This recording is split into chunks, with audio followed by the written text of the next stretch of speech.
வாசிக்கலாம். எபிரேயர் புஸ்தகம் 13வது அதிகாரம் 9வது வசனம் நான் வாசிக்கிறேன். பலவிதமான அந்நிய போதனைகளால் அளப்புண்டு திரியாதிருங்கள். போஜன பதார்த்தங்களினால் அல்ல, கிருபையினாலே இருதயம் ஸ்திரப்படுகிறது நல்லது. போஜன பதார்த்தங்களில் முயற்சி செய்கிறவர்கள் பலனடையவில்லையே. இங்கே வசனத்தை வாசிக்கிறோம். பல விதமான அந்நிய போதனைகளால் அழைப்புண்டு திரியாதிருங்கள். இன்னைக்கெல்லாம் நம்ம யூடியூப் எடுத்தா நிறைய வார்த்தைகள் வருது, நிறைய போதனைகளை கேட்கிறோம். ஆனா எல்லா போதனைகளும் நமக்கு உரியதா? இந்த எபிரேய மக்களுக்கு இந்த ஆக்கியோன் எழுதுறார். என்ன சொல்லி எழுதுறாருன்னா, பலவிதமான அந்நிய போதனைகளால் அழைப்புண்டு திரியாதிருங்க. இவங்க ரொம்ப சோர்ந்து போயிருந்தாங்க, ஆவிக்குரிய வாழ்க்கையில தொய்ந்து போயிருந்தாங்க. இவங்க யாரு? இந்த எபிரேய மக்கள் யாரு அப்படின்னு பார்த்தா, இவங்க நல்ல ஆவிக்குரிய வாழ்க்கையில முதிர்ச்சி அடைந்த மக்கள் தான். ஆனா அவங்க தொய்ந்து போயிட்டாங்க. ஆண்டவரை பத்தி நல்லா தெரியும். காலத்தை பார்த்தா அவங்க எல்லாம் போதகர்களா இருக்க வேண்டியவர்கள் அப்படின்னு சொல்லி இந்த ஆக்கியன் சொல்றாரு. அப்படிப்பட்ட இவர்கள் என்ன ஆயிட்டாங்கன்னா தொய்ந்து போயிருக்காங்க. காரணம் என்ன அப்படின்னா, பலவிதமான அந்நிய போதனைகளால அழைப்புண்டு போய் கடந்தாங்க. அதனால இந்த ஆக்கியன் சொல்றாரு, கிருபையினாலே இருதயம் ஸ்திரப்படுகிறது நல்லது. அல்லேலூயா. அப்ப ஆண்டவர் நமக்கு இந்த ஆண்டிலே கொடுத்த ஒரு வார்த்தை, என் கண்களில் உனக்கு கிருபை கிடைத்தது, உன்னை பேர் சொல்லி அழைத்து அறிந்திருக்கிறேன். ஆண்டவர் நம்மளை அழைத்து அறிந்திருக்கிறார், சபையை அழைத்து அறிந்திருக்கிறார். சபைக்கு இந்த வட்டம் அவர் சொல்றது, கிருபையினாலே இருதயம் ஸ்திரப்படுகிறது நல்லது. போஜன பதார்த்தங்களினால் முயற்சி செய்கிறவர்கள் பலனடையவில்லை. நல்ல கவனிங்க. அந்த நாட்கள்ல மக்கள் என்ன சொன்னாங்கன்னா, அதிகப்படியான பலனை பெறணும்னு சொன்னா ஒரு குறிப்பிட்ட போஜன பதார்த்தத்தை சாப்பிடணும் அப்படின்னு சொன்னாங்க. ஆனா ஆக்கியோன் சொல்றாரு, போஜன பதார்த்தங்களினால் அல்ல, சாப்பிடுறதுனால அல்ல, கிருபையினாலே இருதயம் ஸ்திரப்படணும். என்ன சாப்பிடணும் அப்படின்னா, நல்லா கவனிங்க. அந்த நாட்கள்ல பிரதான ஆசாரியன் பலிபீடத்துக்கு போவார். போகும்போது பலி செலுத்துவார். பலி செலுத்தும் போது நிறைய பலிகள் இருந்துச்சு. போஜன பலி, பான பலி, பாவ நிவாரண பலி, குற்ற நிவாரண பலி, அப்படி பல பலிகள் செலுத்துவாங்க. பலிகள் செலுத்தும் போது பாவத்துக்குன்னு சில பலிகளை கொண்டு செல்வாங்க. அந்த ரத்தத்தை அங்க படைச்சிட்டு அந்த உடலை எடுத்து கொண்டு போய் பாளையத்துக்கு வெளியே கொண்டு போய் புதைச்சிருவாங்க. அல்லேலூயா. அதே மாதிரி தான் ஆண்டவராகிய இயேசு கிறிஸ்து குற்ற நிவாரண பலியாக, பாவ பலியாக இந்த உலகத்துக்கு வந்தார். அவரை எங்க கொண்டு போனாங்கன்னா பாளையத்துக்கு புறம்பே கொண்டு போனாங்க. அல்லேலூயா. அப்ப கிறிஸ்தவ பிள்ளைகளாகிய நீங்களும் நானும் நம்மளுடைய வாழ்க்கையில இந்த உலகத்துல இல்ல, உலகத்துல இருந்து பிரித்தெடுக்கப்பட்ட மக்களாக நாமும் பாளையத்துக்கு புறம்பே போக வேண்டும். இயேசு எங்க இருக்கிறாரு? பாளையத்துக்கு புறம்பே இருக்கிறாரு. அப்ப பாவ நிவாரண பலி எங்க புதைக்கப்பட்டுச்சு? சுட்டெரிக்கப்பட்டுச்சு. பாவ நிவாரண பலி எல்லாம் எங்க சுட்டெரிக்கப்பட்டுச்சுன்னா பாளையத்துக்கு புறம்பே. அல்லேலூயா. அப்ப ஆண்டவராகிய இயேசு கிறிஸ்து பாளையத்துக்கு புறம்பே தான் சிலுவையில தொங்குனாரு. நீங்களும் நானும் பாளையத்துக்கு புறம்பே போனாதான் அவருடைய அப்பத்தையும் ரசத்தையும் நம்ம புசித்து குடிக்க முடியும். அல்லேலூயா. கம்யூனியன் எடுக்கிறோம். இன்னைக்கு தேதி 1வது வாரம். இன்னைக்கு கம்யூனியன் டே. அப்ப நம்ம நினைவு கூறணும், நான் ஆண்டவராகிய இயேசு கிறிஸ்துவனுடைய சதைய, ஆண்டவராகிய இயேசு கிறிஸ்துவனுடைய ரத்தத்தை நான் புசித்து அதை பருகி அதை பலன் கொள்ள வந்திருக்கிறேன். அப்ப பலன் கொள்ள வந்திருக்கிற நான் முதலாவது எங்க இருக்கிறேன்? இந்த உலகத்திலிருந்து பிரித்தெடுக்கப்பட்டு இருக்கிறேன். ஆண்டவராகிய இயேசு கிறிஸ்து பாளையத்துக்கு புறம்பே இருக்கிறார். ஆக நான் புறம்பே தான் நானும் போக வேண்டும். அல்லேலூயா. ஊருக்குள்ள உலகத்துக்குள்ள நமக்கு எனக்கும் உங்களுக்கும் வேலை கிடையாது. ஆமென். இந்த உலகத்துல வாழ்றோம். ஆனா இந்த உலகத்தால் ஈர்க்கப்பட்டவர்களாக அல்ல, இந்த உலகத்திலிருந்து நாம் பிரிக்கப்பட்டவர்களாக ஆண்டவருக்கு பிரியமாக வாழ நாம் அழைக்கப்பட்டிருக்கிறோம். அல்லேலூயா. கர்த்தருக்கு மகிமை. ஒண்ணு சொல்லுறேன், திரும்ப நல்ல கவனமா கேளுங்க. நீங்க கிருபையினாலே விசுவாசத்தை கொண்டு ரட்சிக்கப்பட்டீர்கள். இது உங்களுடையது அல்ல, இது தேவனுடைய ஈவு. ஆமென். அல்லேலூயா. அப்படின்னா சபை கிருபையினால ரட்சிக்கப்பட்டிருக்கு. ரட்சிக்கப்பட்டிருக்கோமா? விடுதலையாக்கப்பட்டிருக்கிறோமா? மத்தேயுல அவர் சொல்லுகிறார், எண்ணத்தை புசிப்போம் என்றும் எண்ணத்தை குடிப்போம் என்றும் உங்கள் ஜீவனுக்காகவும் உங்கள் சரீரத்துக்காகவும் கவலைப்படாதிருங்கள். இவைகள் எல்லாம் உங்களுக்கு தேவை என்று உங்கள் பரமபிதா அறிந்திருக்கிறார். அல்லேலூயா. உண்மைதானே? ஆனா இன்னைக்கு நம்ம எதற்கு கவலைப்படுகிறோம்?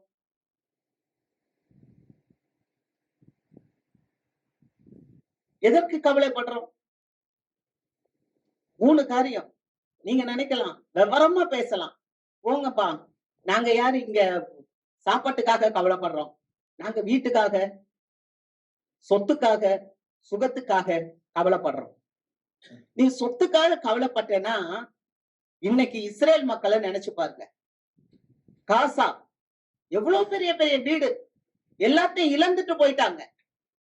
சாப்பாடு இல்ல, தண்ணி இல்ல. யார் காலத்திலயோ நடந்ததை நம்ம பார்க்கல, நம்ம காலத்துல நடக்கிறத நம்ம கண்ணால பார்க்கிறோம். யுக்ரைன் ரஷ்யா போர், எவ்வளவு பேர் அழிந்து கொண்டு இருக்கிறாங்க. இதை நாம பார்க்கிறோம். அல்லேலூயா. அப்ப இதெல்லாம் அநித்தியமான காரியம். இது அநித்தியமான காரியம். ஒருவேளை இதெல்லாம் இல்ல, நாங்க கடன் வச்சிருக்கோம். கடன் வச்சிருக்கியா? சரி, இனி கடன் வாங்காத.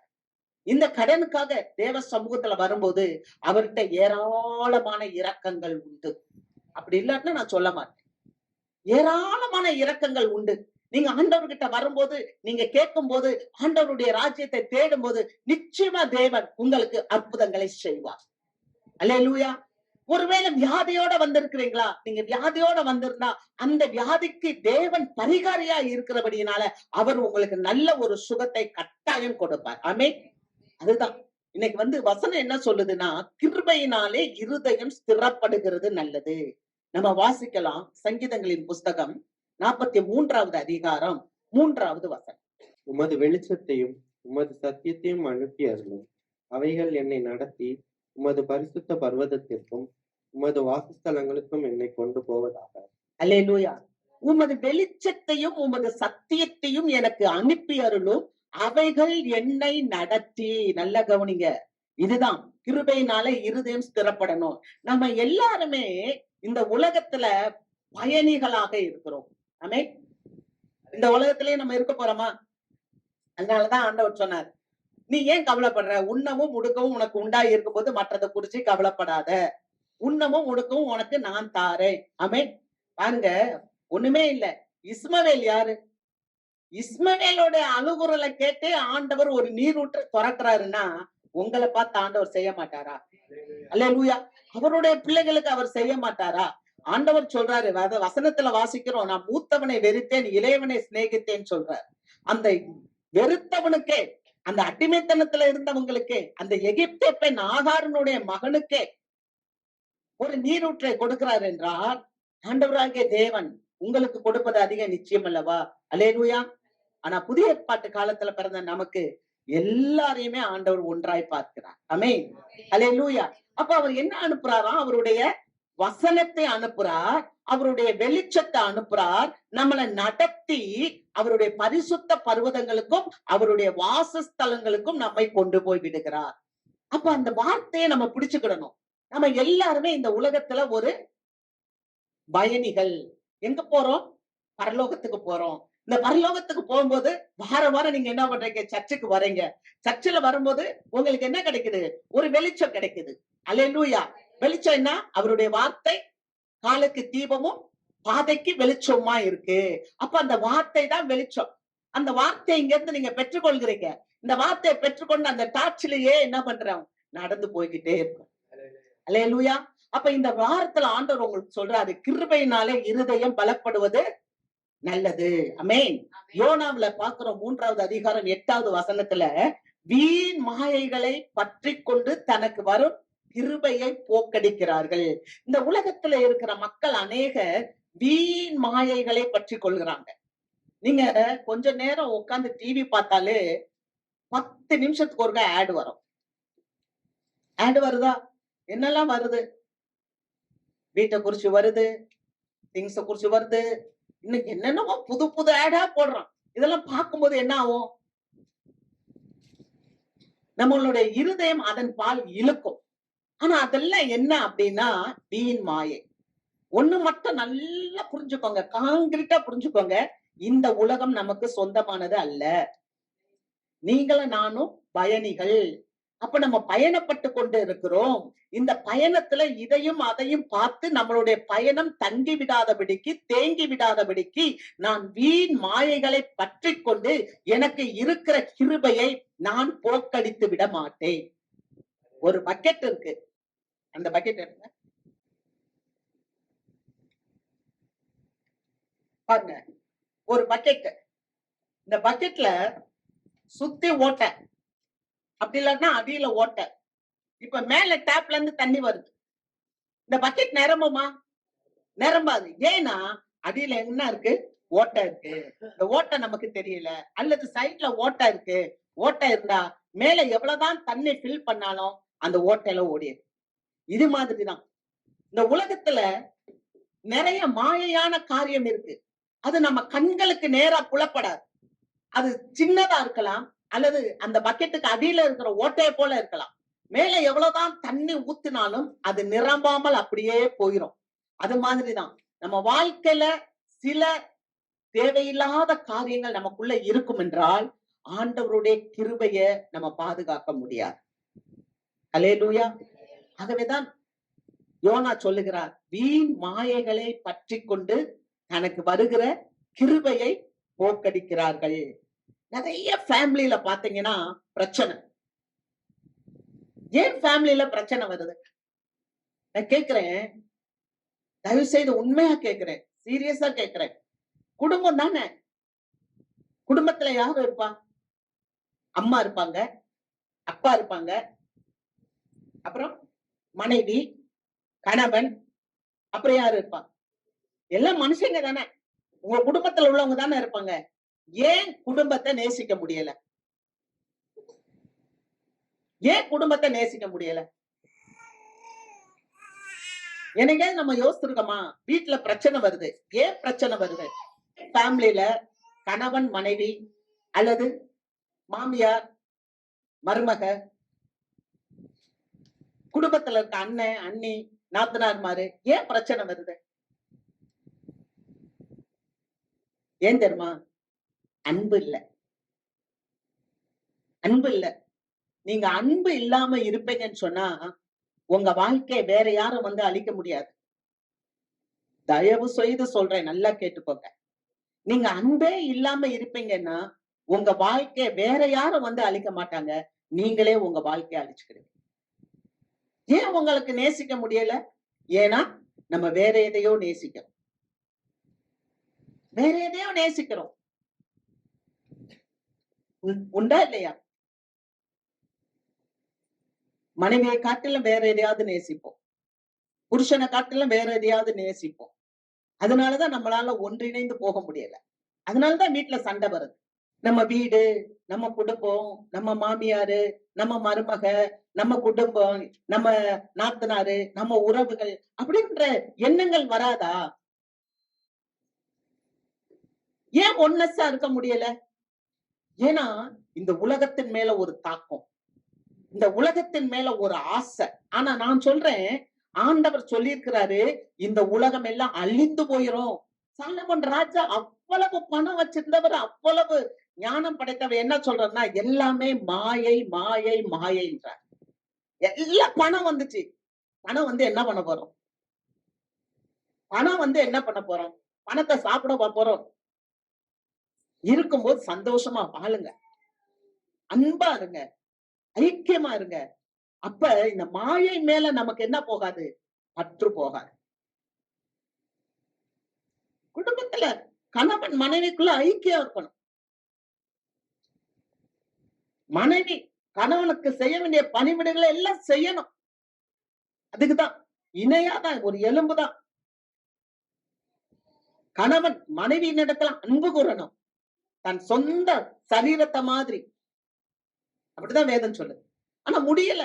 காரணம் என்னன்னா, இருதயம் வேற எங்கேயோ இருக்கு. ஆனா வேற எங்கேயோ இருந்துச்சுன்னா அந்த இருதயம் என்னன்னு சொன்னா, அது எல்லாமே மாயையை பற்றி கொண்டிருக்க. அதனால கிருபைய போக்கடிச்சிடாத. உனக்கு இருக்கிற கிருபை, உனக்கு இருக்கிற குடும்பம், உனக்கு இருக்கிற காரியங்கள், அத வந்து போக்கடிச்சிடாதீங்க. ஆசைப்பட்டு நிலையில்லாத உலகத்தின் மேல ஆசைப்பட்டு உனக்கு கொடுக்கப்பட்ட கணவனை நீ இழந்து விடாதே.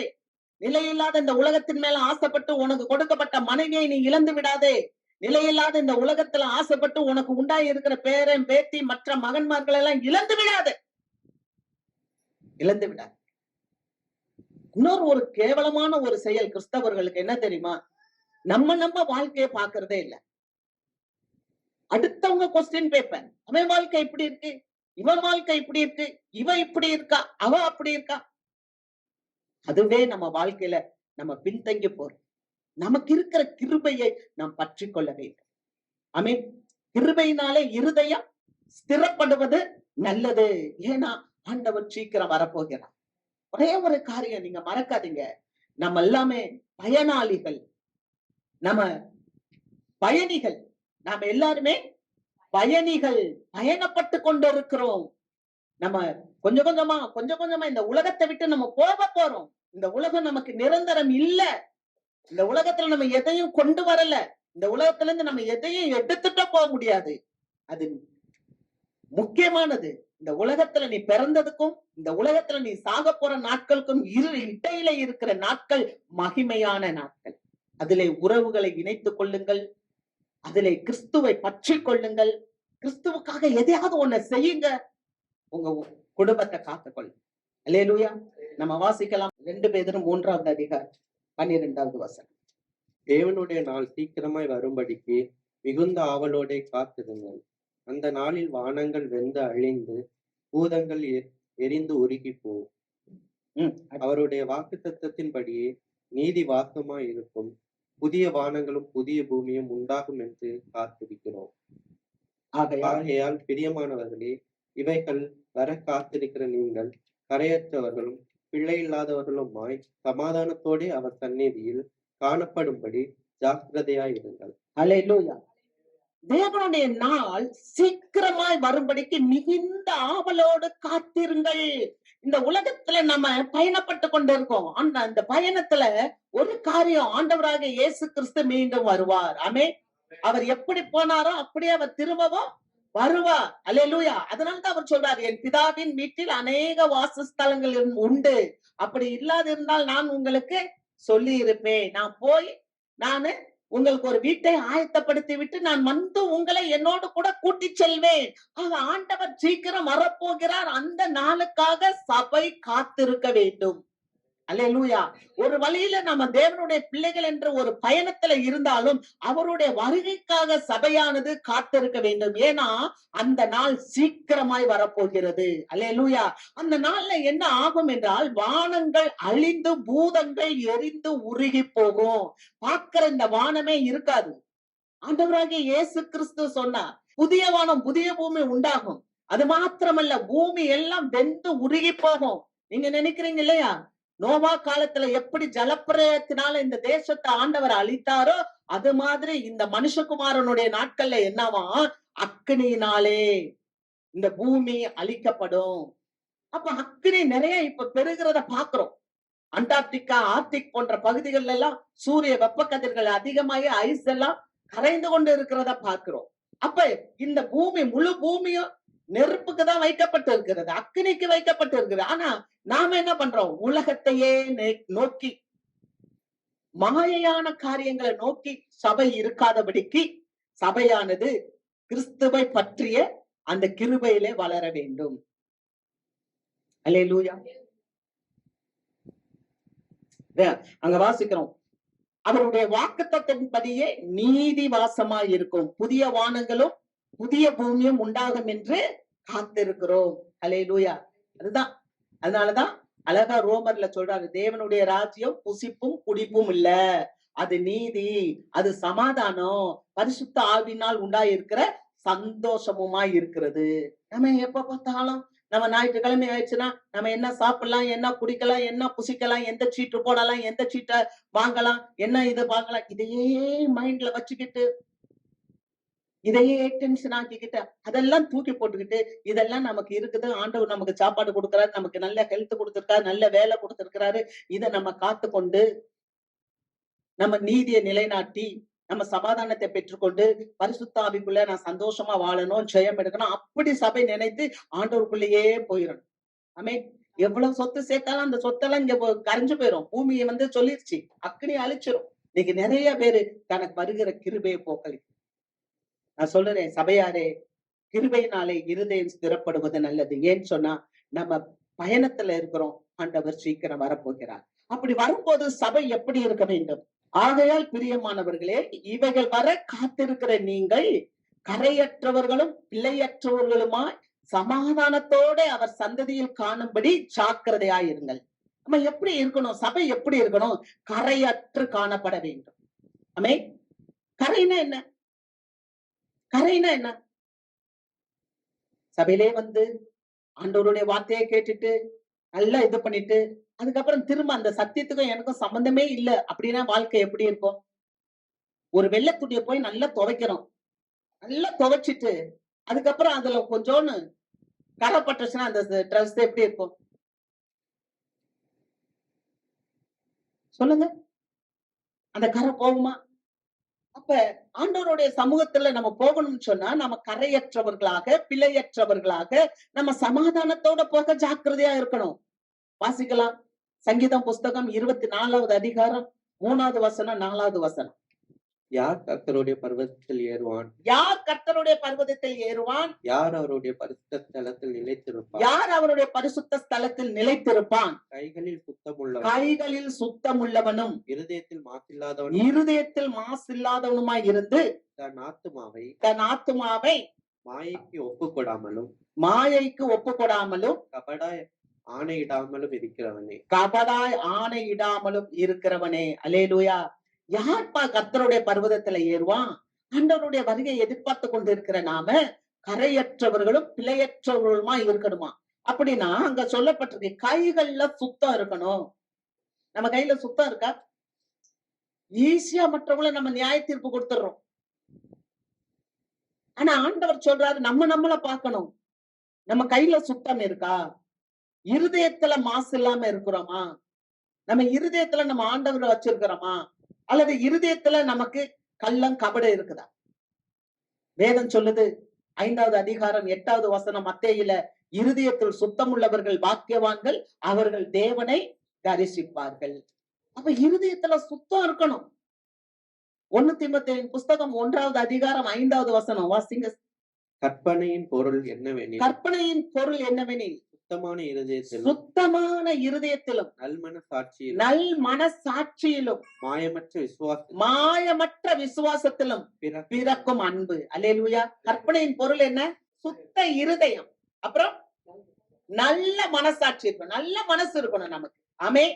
கபடான மனசு இருக்க கூடாது. அதுதான் அங்க சொல்லப்பட்டிருக்கு 24ல. கபடா இருந்தா என்ன பண்ண முடியாது? பரலோகத்துக்கு போக முடியாது. கபடா இருக்கக்கூடாது. ஆணையிடாமல் இருக்கிறவன் ஆணை சத்தியம் பண்ணக்கூடாது. கபடான சத்தியம் இல்ல. அப்ப சுத்த மனசாட்சி, சுத்த இருதயம், நல்ல மனசாட்சி, மாயமற்ற விசுவாசம். விசுவாசத்துல என்ன இருக்கக்கூடாது? மாயம் இருக்கக்கூடாது. நம்ம இயேசுவே நம்பிட்டா இயேசு உங்களை கைவிடுவாரா? சொல்லுங்க. இயேசுவை நம்புறனால நீங்க உழைக்க கூடாதுன்னு சொல்லல. இயேசுவை நம்பிட்டு இயேசு என்னை பாப்பாரு அப்படின்னு சொல்லிட்டு நீங்க யாரும் வேலைக்கு போகாதீங்கன்னு சொல்லல. ஆனா இயேசுவை நம்பிட்டு நீங்க வேலைக்கு போனா இயேசு உங்களை நிச்சயமா உயர்த்துவார். 2 மீன் 5 அப்பத்தை 5000 பேருக்கு கொடுத்து 12 கூடைகள் மீதம் எடுக்க செய்தார்ல. ஆமே. அல்லேலூயா. அப்ப ஆண்டவர் என்ன சொல்றாரு? மாயமற்ற விசுவாசம் என்ன நம்பப்பா, ஆனா நீ செய்ய வேண்டியதை மட்டும் செய்ப்பா. ஆமே. நம்ம நீதி முக்கியம். நீதி, சமாதானம், பரிசுத்த ஆவினால் உண்டான சந்தோஷம் தான் தேவனுடைய ராஜ்யம். ஆகவேதான் அவர் சொல்றாரு நீங்க எப்படி இருக்கணும்னா கரையற்றவர்களா இருக்கணும். அடுத்து பிழையற்றவர்களா இருக்கணும். வாசிக்கலாம். சங்கீதம் 19வது அதிகாரம் 13வது வசனம். துணிகரமான பாவங்களுக்கு உமது அடியேனை விலக்கி காரும். அவைகள் என்னை ஆண்டு கொள்ள ஒட்டாதிரும். அப்பொழுது நான் உத்தமனாகி பெரும் பாதகத்துக்கு நீங்களா இருப்பேன். துணிகரமான பாவங்களுக்கு உமது அடியேனை விலக்கி காரும். நம்ம பிழையற்றவர்களா இருக்கணும்னா துணிகரமான பாவத்துக்கு நம்மள என்ன பண்ணக்கூடாது? இடம் கொடுக்க கூடாது. அல்லேலூயா. அவைகள் என்னை ஆண்டு கொள்ள ஒட்டாதிரும். சங்கீதக்காரர் சொல்றார், அந்த துணிகரமான பாவம் எனக்கு வேணாம் ஆண்டவரே, அது என்கிட்ட வராம இருக்கட்டும். அப்பொழுது நான் உத்தமனாகி பெரும் பாதகத்துக்கு நீங்களாகி இருப்பேன். அல்லேலூயா. என் கண்மலையும் என் மீட்பரும் ஆகிய கர்த்தாவே, என் வாயின் வார்த்தைகளும் என் இருதயத்தின் தியானமும் உமது சமூகத்தில் பிரீதியாய் இருப்பதாக. துணிகரமான பாவத்துக்கு என ஒப்புக்கொடாதேயும். தாவீது ராஜா கூட தாவீது ராஜாவோட ஒரு ஆலோசனைக்காரர் இருந்தார், அகித்தோப்பேல். இந்த அகித்தோப்பேல் அந்த வார்த்தையை கேட்கும் போது, அகித்தோப்பேல் சொல்ற ஆலோசனை எல்லாம் எப்படி இருக்கான், தேவனுடைய வாக்க போல இருக்குதாம். அல்லேலூயா. அகித்தோப்பேல் இந்த தாவீதுக்கு ஆலோசனை சொல்லும் போது, அந்த ஆலோசனை எல்லாம் எப்படி இருக்குதுன்னு சொன்னா, தேவனுடைய வாக்கை போல இருக்குதாம். அந்த தேவனுடைய வாக்கை போல சொன்ன அந்த ஆலோசனைக்காரன் ஒரு காலகட்டத்துல தாவீதை விட்டுட்டு தாவீதின் மகன் அப்சலோம் கிட்ட போய் சேர்ந்துட்டான். அப்சலோம் என்ன பண்றான், நாட்டை ஆளணும்னு ஆசைப்பட்டு அப்பாவுக்கு விரோதமா எந்திரிச்சிட்டான். அப்பாவையே கொலை செய்ய அவன் எழும்பி வரும்போது அவன் கூட இந்த அப்சலோம் போய் சேர்ந்துட்டான். மன்னிக்கணும், அப்சலோமோடு போய் அகித்தோப்பேல் சேர்ந்துட்டான். அகித்தோப்பேல் அப்படின்னா அதனுடைய அர்த்தமே என்னன்னா, மதியீனனான சகோதரன். அவன் எவ்வளவுதான் தேவ வாக்கை வைத்திருந்தாலும் அவன் மதியீனம் என்ன ஆயிடுச்சுன்னா, தாவீதை விட்டு அவன் அப்சலோம் கிட்ட போயிட்டான். கடைசியா நேர்ந்தது என்ன தெரியுமா, அவன் நினைச்ச காரியம் அவனுக்கு நடக்கல. அவன் சொன்ன ஆலோசனையை அப்சலோம் ஏற்றுக்கொள்ளவில்லை.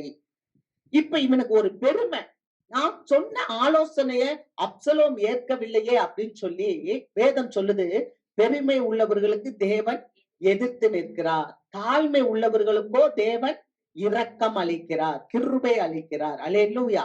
அப்ப இந்த அகித்தோப்பேல் என்ன பண்ணிட்டான், அவன் வீட்டுக்கு போய் அவன் வீட்டுல நான்று கொண்டு செத்தான். பாத்தீங்களா ட்விஸ்ட். ஆண்டவரோட இருக்க வேண்டிய யூதாசு ஆண்டவரோட இல்லாம அவன் பரிசேயனோடையும் சதுசேயனோடையும் வேதபாரரோடையும் போய் இயேசுவுக்கு கூலி பேசினான், தூக்கு போட்டு செத்தான். இன்னைக்கு இந்த காரியம் உங்களுக்கும் எனக்கும் அது அப்ளை ஆகும். ஆமென். என்ன தெரியுமா, கிருபையினாலே இருதயம் ஸ்திரப்படுவது நல்லது. ஒருவேளை உங்க கூட இருக்கிறவங்க உங்களுக்கு துன்மார்க்கமா எழும்பினாலும் அது உங்க கிட்டக்க வராது, அது அவங்களே அழித்து போவார்கள். ஆமென். அல்லேலூயா. ஆனா அதே சமயத்துல அந்த துன்மார்க்கமான காரியங்கள் நம்ம கிட்ட இல்லாம நாமும் பார்த்து கொள்ள வேண்டும். அல்லேலூயா. இந்த வேதம் இருபுறமும் கருக்குள்ள பட்டயம். வேதம் அழகா சொல்லுகிறது, உனக்கு விரோதமாய் உருவாக்கப்படுகிற எந்த ஆயுதங்களும் வாய்க்காதே போகும். இது நல்ல நற்செய்தி தான். ஆமென். அதே சமயத்துல அகித்தோப்பேலின் ஆவி நமக்குள்ள வராமல் நாம் பார்த்து கொள்ள வேண்டும். இரண்டாவது பாருங்க, ஆமான். ஆமான் எவ்வளவு பெரிய ஒரு உயரமான ஒரு இடத்துல அகோஸ்வர் வச்சிருந்தார், ஒரு நல்ல பதவி கொடுத்து வைத்திருந்தார். ஆனா அவன் என்ன நினைச்சான், யூதர்களையே அழிக்க வேண்டும், யூதர்களே அழைக்க வேண்டும். ஒரு விதமான ஜனங்கள் நமக்கு இடையே பரவி இருக்கிறார்கள், அவர்கள் செயல்பாடுகள் விகற்பமாய் காணப்படுகிறது. அந்த அத்தனை மக்களையும் அழித்து கொன்று அழிக்க வேண்டும் என்று சொல்லி அகஸ்வர்கிட்ட போய் தவறான ஆலோசனை கொடுக்கிறார். தேவ மக்களே, உங்களுக்கு விரோதமா ஒருத்தன் தவறான ஆலோசனை கொடுப்பான் என்றால், உங்களை அழிக்க வேண்டும் என்று அவன் தவறான ஆலோசனை கொடுப்பான் என்றால், ஏன் உங்களை அழிக்க வேண்டும் என்றே அவன் 50 முழத்துல ஒரு பெரிய சிலுவையை செய்தான். மொர்தெகாயை அழிக்க வேண்டும், மொர்தெகாயை தூக்கு போட வேண்டும் சொல்லி 50 முழத்துல ஆமான் ஒரு சிலுவையை செய்து வைத்தான். ஆனால் அதே சிலுவையில ஆமானை தூக்கி போட்டான். அல்லேலூயா. அதுதான் நான் திரும்ப சொல்றேன், கிருபையினாலே இருதயம் ஸ்திரப்படுகிறது நல்லது. நல்ல ஆவி இருக்கும்போது நல்ல மனுஷனை அந்த ஆவி காப்பாற்று. ஆமென். மொர்தெகாயை அழிக்கணும்னு நினைச்சா மொர்தெகாய் அந்த மன்னனுக்கு அடுத்தபடியா வந்துட்டான். அல்லேலூயா. இவன் யாரை அழிக்க வேண்டும் என்று ஒரு தூக்கு மரம் செய்தானா 50 முழத்துல, அதே தூக்கு மரத்துல அந்த அகஸ்வராஜா அவனை தூக்கி போட்டான். இதெல்லாம் நம்ம திருஷ்டாந்தங்கள் நமக்கு வேதத்துல சொல்லப்பட்டது. இத படிக்கும் போது நம்முடைய இருதயம் ஸ்திரப்படுகிறது நல்லது. கிருபையினாலே இருதயம் ஸ்திரப்படுகிறது, ஸ்ட்ராங்கா அடையணும், வலிமை அடையணும். நம்ம பயணப்படுகிறவர்கள், பயணிகள், பயண போக்குல இருக்கிறோம். அப்படி போகும்போது இந்த காரியங்கள் எல்லாம் நம்ம பார்க்கும்போது, ஓ நம்ம எதை விதைக்கிறோமோ அதை அறுப்போம். நம்ம நல்லதை நினைப்போம், நமக்கு நல்லதே வந்து சேரும். ஆமென். வருஷம் பூரா அமலேக்கே அந்த இஸ்ரவேல் மக்களுக்கு விரோதமாவே நின்னான். ஆண்டவருடைய சிங்காசனத்துக்கு விரோதமா கை நீட்டுறவன் ஒரு நாளும் நிக்க முடியாது.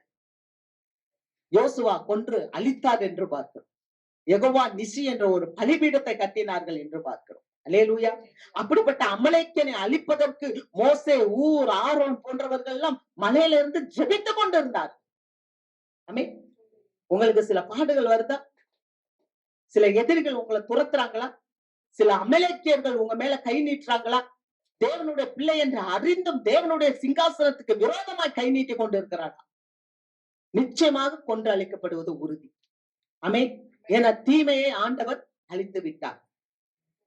ஆமென். அல்லேலூயா.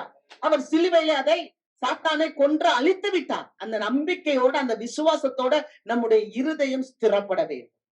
ஆமென். அதுதான் பெரிய கிருபை. நம்ம வாசிக்கலாம். தானியேல் புஸ்தகம் 6வது அதிகாரம் 22வது வசனம். சிங்கங்கள் என்னை சேதப்படுத்தாதபடிக்கு சிங்கங்கள் என்னை சேதப்படுத்தாதபடிக்கு தேவன் தம்முடைய தூதனை அனுப்பி தேவன் தம்முடைய தூதர்களை அனுப்பி அவைகளின் வாயை கட்டி போட்டார். அவைகளின் வாயை கட்டி போட்டார். அது ஏன் என்றால் அவருக்கு முன்பாக நான் குற்றமற்றவனாய் காணப்பட்டேன். பாருங்க, அவருக்கு முன்பாக, தேவனுக்கு முன்பாக நான் பிழை இல்லாதவளாக காணப்பட்டேன். தேவனுக்கு முன்பாக நான் பிழையற்றவனாக காணப்பட்டேன். அப்புறம் ராஜாவாகிய உமக்கு முன்பாகவும் நான் நீதிகேடு செய்ததில்லை. அல்லேலூயா. நான் தேவனுக்கு முன்பாகவும் பிழையற்றவனாய் இருந்தேன். ராஜாவாகிய உமக்கு முன்பாகவும் நான் நீதி கேடு செய்யவில்லை. சிங்கத்தினுடைய வாய்க்கு தானியேலை தேவன் தப்புவித்தார். காரணம் என்னன்னா, அவன் பிழையற்றவனாய் இருந்தான். நீங்களும் நானும் நம்முடைய வாழ்க்கையில கரை இல்லாதவர்களும் பிழையற்றவர்களுமாய் இருக்கும் போது தேவன் நம்மளை அவர் சமாதானத்தோடு தேவனுடைய வாசஸ்தலத்துக்கு கொண்டு சேர்ப்பார். அல்லேலூயா. சமாதானத்தோடு அவரிடத்துல போக நம்ம ஜாக்கிரதையா இருக்கணும். என்ன காரியத்துக்காக இந்த தானியேலை கொண்டு போய் சிங்க குகையில போட்டாங்க?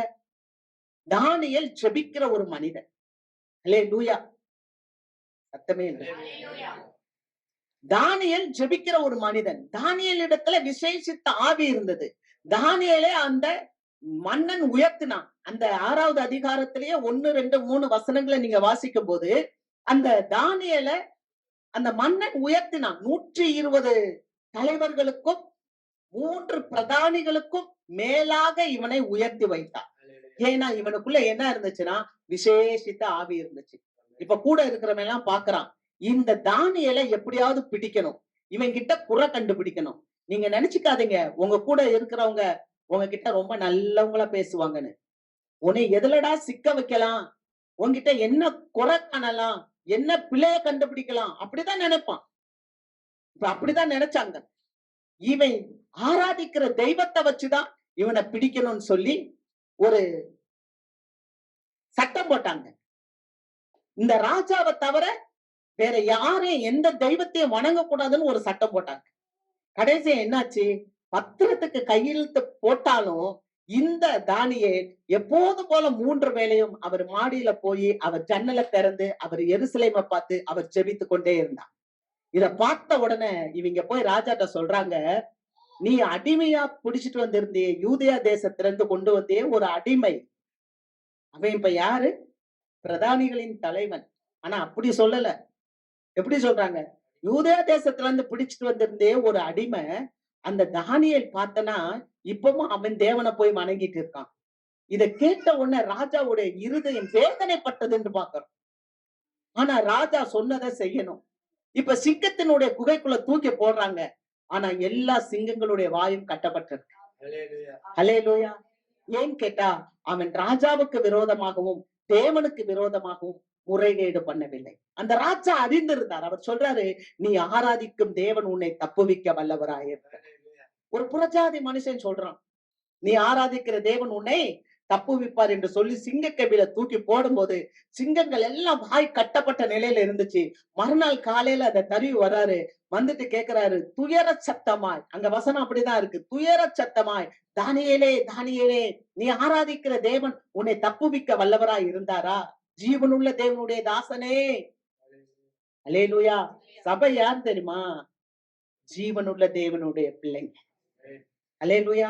அதுதான் சொல்றேன். நீங்க உங்க வல்லமை உங்களுக்கு தெரியல. நீங்க யாருன்னு உங்களுக்கு தெரியல. நீங்க யாரா? சபை யாரா? நீங்களும் நானும் ஜீவனுள்ள தேவனுடைய பிள்ளைங்க. அல்லேலூயா.